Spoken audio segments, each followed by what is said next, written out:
first of all, the Fed won't tell us what they're paying for this junk. Mm-hmm.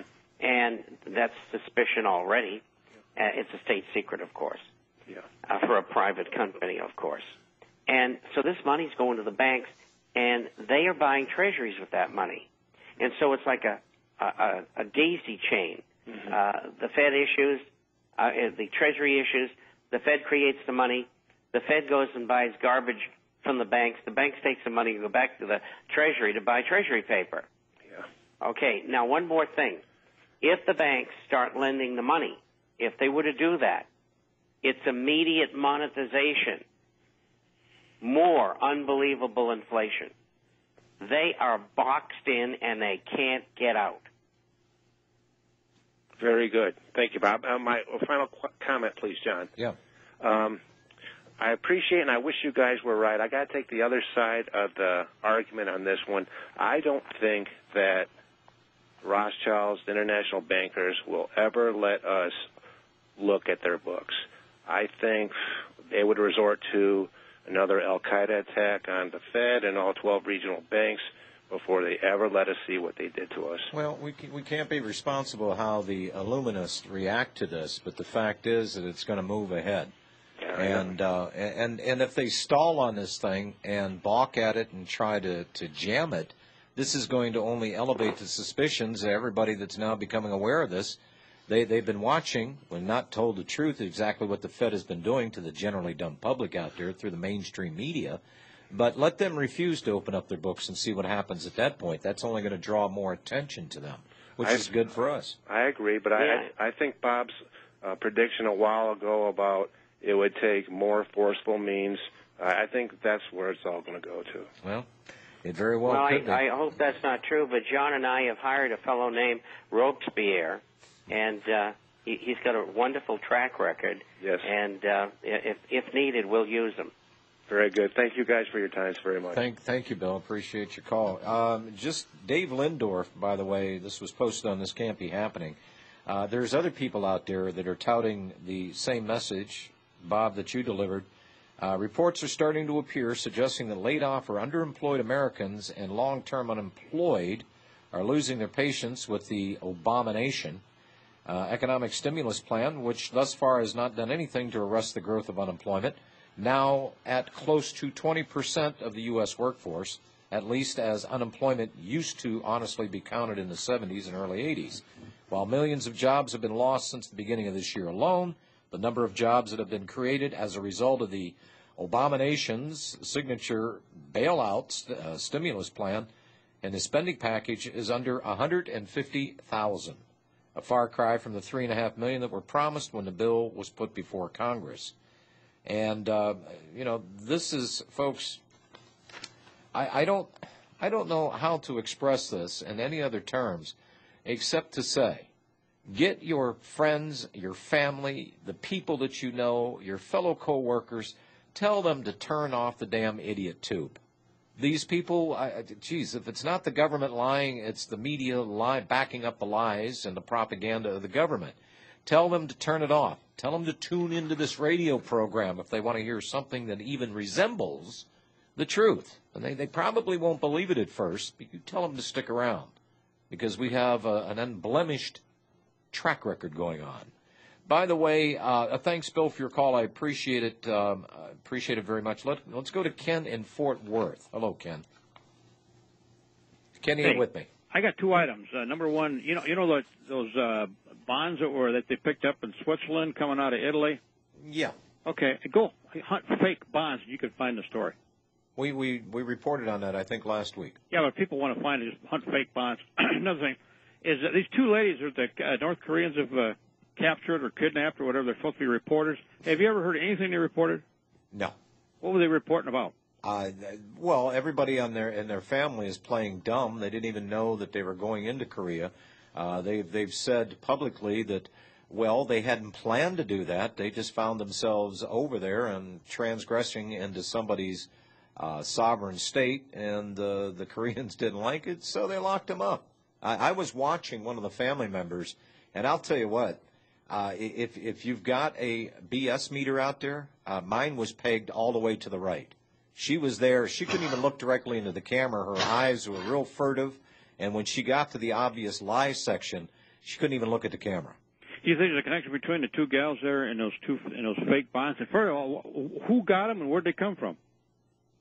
It's a good question. The United States. I read things on the internet, but I'm just. No, the United States government is saying that no, those were forged. They're not ours. Well, they're copies then, right? Well, I don't. You know, Ken. We don't know what to believe. The Yeah, government never tells the truth. Yeah. So it's like, we'll Tommy never Buckley find and his out. bonds, right? What, Ken? It's like Tommy Buckley and the Treasury bonds. He sued over the $278 billion bond from Shah of Iran. Maybe that's what they're all cranked off about over there. Bye. Could be. Thanks, Ken. And, Guy, you got cut off. I thought you were done, Guy. Oh, no. Actually, I was. It was. Well, you got 2 minutes, so make it quick. All right, I'll do this in 1 minute. Okay, where I left off was that this was a CAFR report to the Congress, to the House of Representatives, and it was signed by Ken Bernanke. And where I left off was pursuant to the requirements of Section 10 of the Federal Reserve Act, I am pleased to submit the 95th annual report of the Board of Directors of the Federal Reserve System. This report covers operations of the board during the calendar year 2008. And like I said, I'll throw it out for you guys to argue about. Thank you. Okay. All right. Figures lie and liars figure. Do you actually think that the Fed has been open? They've denied even our seated Congress critters the knowledge as to what they've done with the bailout money. So I don't see how the Fed chairman or anybody else connected with this cabal can get up and actually say that this stuff has been reported. There's no secrecy. We'll find out, won't we? We'll find out how many people are not interested in watching the Federal Reserve for the first time in its existence since 1913 get audited. That's going to tell you who your true enemies are. We've got a break. We'll be right back.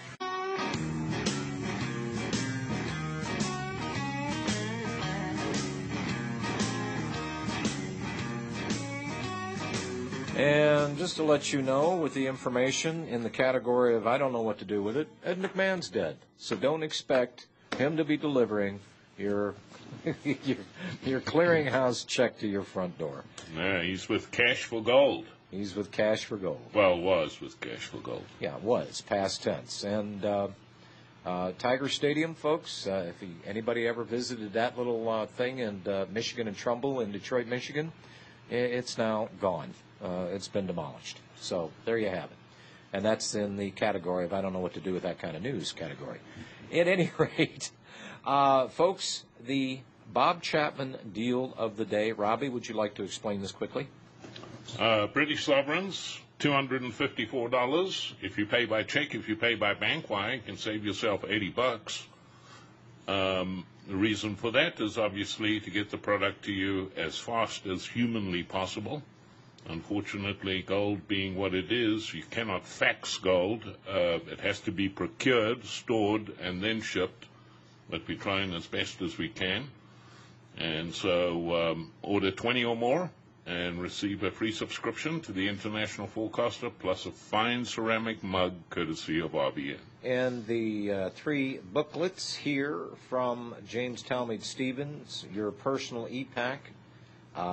Getting your household in order. This is the biggie, complete with forms, so you can keep a record of what you're doing around the house, and also how to grow fresh vegetables year-round in your own kitchen garden. Basic sprouting guide. That's all included with that. That can only be delivered by email. Mr. Chapman of the International Forecaster, sir, parting shot.